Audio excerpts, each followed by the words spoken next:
what is the next step after the sound study? Probably the next on the list of EIS requirements that I would choose to do would be the environmental impact.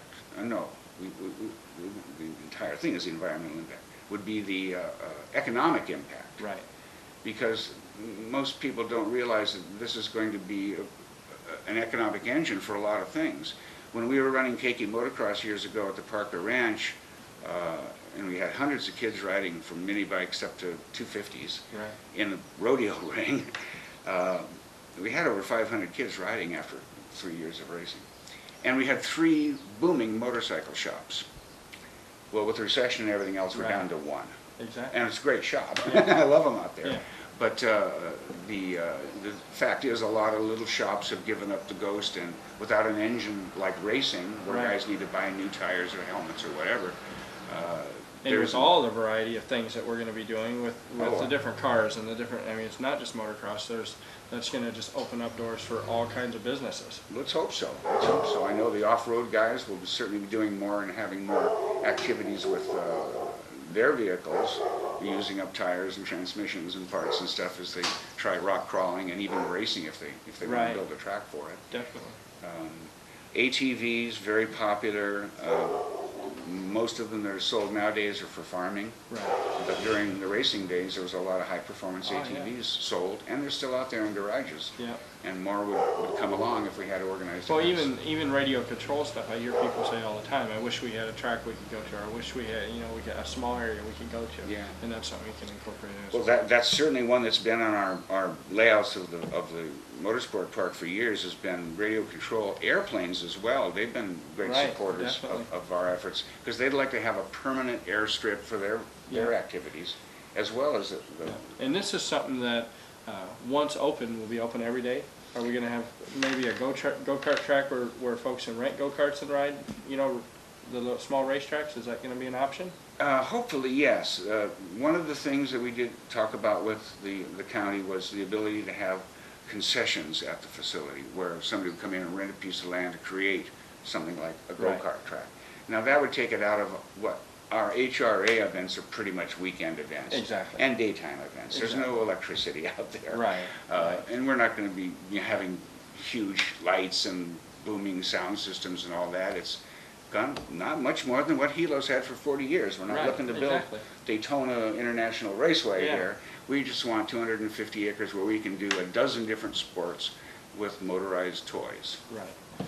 Now, how is this going to affect, say, Oahu? What kind of impact are we going to have in Oahu? Because they don't have a track right now. No, they don't, which is sad. But I don't know how it's going to impact them, other than giving them another place to race if they want to come to the Big Island.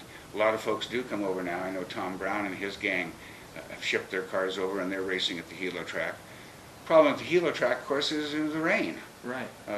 Even the folks from Kona have kind of given up the ghost and don't go over so often, because you get there and it's raining and you got to wait and you can't drive the track, and you've gone a couple hundred miles and brought the whole family and spent a lot of money, and you just come home on Sunday and go darn. Yeah. But Oahu folks, as well as the other side of this island, and even Maui folks, would find that we'd probably not be rained out too often here. Now, is there any thoughts of maybe putting a garage area up so these folks from Oahu could keep their cars right there? Again, that's a concession possibility. Right. If a contractor or whoever came along and said, I'd like to put in 50 garages, kind of like safe garages can be locked up and secured.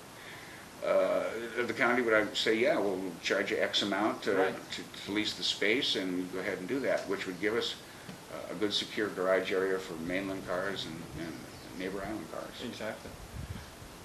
How long do you think it will be before the first car hits a track? Well, I wouldn't say it would be a car. It would be a motorcycle or an ATV. It'll be off-road stuff, or maybe a 4x4. Let's say we got all the approvals done. Right. And now we were going to, the first thing that has to be done is an access road from the state. Definitely. Because it's a state highway out there, and they need to have a pocket lanes that'll accommodate our traffic coming in and out. And maybe during a big event, we might even need police out there to definitely do traffic. But most events are going to be a few hundred folks, and they'll wander in, play during the day, and wander home. But I would say to get that phase of it done is probably 2 years, Right, because of the state highway has to be built by the state, yeah, or some contractor who's got the ability to do it to the state Right. specs. Because right now, it's a 4x4 expedition just to get onto the property. Exactly. There's no roads into it at all. It's a nice hike. And we're looking at, from the highway, the property line will go Mauka to where the telephone, or the power lines are now, Right. which is a pretty visible sight. If you walk out there, you can see where the power lines go north, and that's our extremity on the Mauka side, Right. which is about a half a mile from the road. And then it's another mile from the road out to the beach park. So they're about a mile and a half away. And again, we're in this low spot where they can't see us. And with the right berms, like they have at the airport to separate the car rentals from the road, right, those berms kill a lot of sound, and also you don't have to look at what's on the other side. exactly, And some people say, oh, it's going to be a monstrosity. Well, you're not going to really see much except berms. Right. Same kind of berms they have if you go over the hill to the more expensive real estate. Along the road to Kukio and all of those nice houses, they have now created berms and foliage, so you don't have to look at them, and they don't have to look at us. right. So, yeah, it won't be particularly visible from the highway, and the sound study will tell us, will those sounds carry across the highway and out to the beach park and annoy folks that are at the beach. But of course, they're directly under the runway, so Yeah. so you're not there to enjoy so much just the beach, because we got some pretty nice beaches that are a little Exactly. further away from airports. So, and the sound carrying over to Kukio, which is pretty hard to fathom. That's about Right. 3 Yeah, miles that's a away. ways. And numerous hills. The hill where the Veterans Cemetery is, the next one north of us, is over 500-600 feet high. Yeah. We're down in the low spot of about 250 feet, I think is the highest spot where the drag strip would be. Right. And then the hillside on the southern side, between us and Palamanui, is a 350-foot ridge. Yeah. So there's no way they're going to see us. And if the sound study is correct in our favor, they won't hear us. Right, definitely. Now, what's your passion? I mean, what's your background as far as racing goes? Just an old hot rodder. Sounds like me. Built Just street an rods old- for years. Yeah, I got hooked when I was a teenager, and with Hot Rod magazine and hot rods around town in the 50s. In fact, I used to, when I was in high school, I used to pinstripe Uh-huh. to make money to Right. afford my bad habits there with my cars, which came and went. But I was, Yeah, we never keep any of them too long. no, they're always in progress. And they usually sell them the minute they're done. Yeah, or try to. Yeah. And then take a bath on that. Yeah. And get in trouble with the wife. But it was fun, and I loved the 50s was a great time to grow up, and drag racing was just beginning. I mean, first drags I went to were flag starts. Right. And first race I raced in was a flag start. And there's quite a few on the street that were flashlight starts. And turn everything off when the cops Yeah, come. right. Yeah, so, but I was in New England at 17, and the New England winters are brutal. And if you've got a nice Right. car, you can't Oh, take it yeah. out on the salted Oh, roads. no. And, I grew up in Iowa, so it's the same yeah, thing. so you lose a lot of hot rod time. Yeah. So about that time, this was in '61, it was, I was just out of high school, and I said, well, I want to go to Hawaii, and the Army is offering a package. If you sign up today, we're putting a group together that'll be guaranteed enlistment in Hawaii. And I'm like, let's see, another winter in New England or Hawaii. Well, that was not a hard decision when you're 17 and pretty draftable. I said, well, I'm just going to join up. Right. And Uncle Sam shipped me to Schofield Barracks. Yeah. And I spent 3 delightful years there being a professional private, and decided I liked this place better than anything.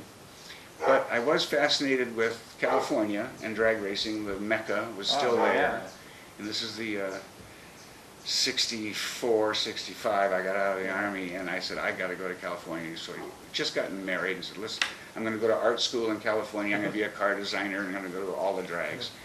So I went to LA, and it was 2 great years of drag racing, Right. 65, 66. Oh, yeah. Funny cars were just starting to happen. Oh, yeah. Anything Big block goes. Mopars. Top I've fuel. always been a Mopar guy, so. Oh gosh, yeah, the these first the 64, Super Stalkers. 65s, Yeah, 426 Yeah, Hemys. yeah. So it was a great time to be there.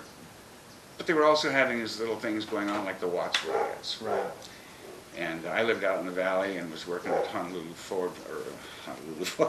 at Hollywood Ford before I got a job at Drag News, Right. which was a weekly drag racing paper. So it was great being there, but it wasn't where I wanted to raise my new baby. Right. So Right.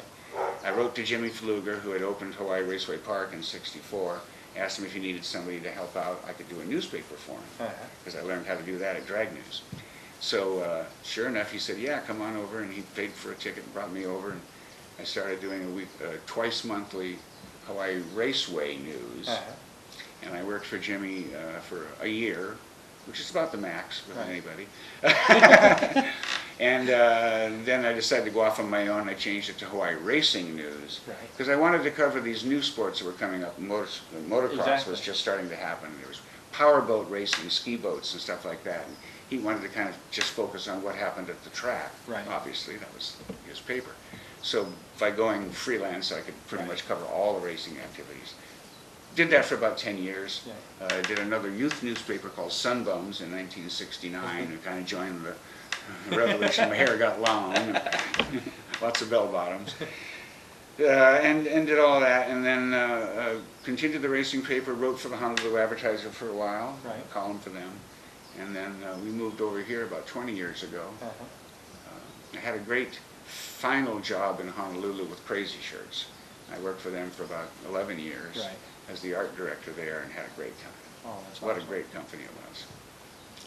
Well, I think our time is about up. Okay. We've described everything really well, I think, and hopefully give people a better idea what's to come. And Yeah. it is moving forward. It's not something that's stale now. Yeah, We a lot are of- putting the money out. The Yeah. money's going there to do the studies that need to be done. Yeah. And we do need the donations so we can continue on. Absolutely, and being a nonprofit, of course, it's tax deductible for your company or yourself.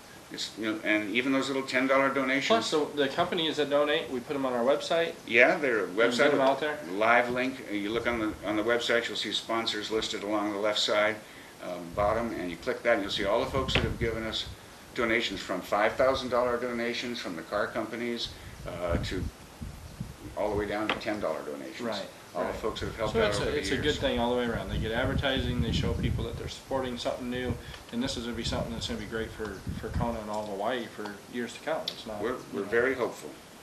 So with that, we'll close, and thank you very much. Thank you, sir.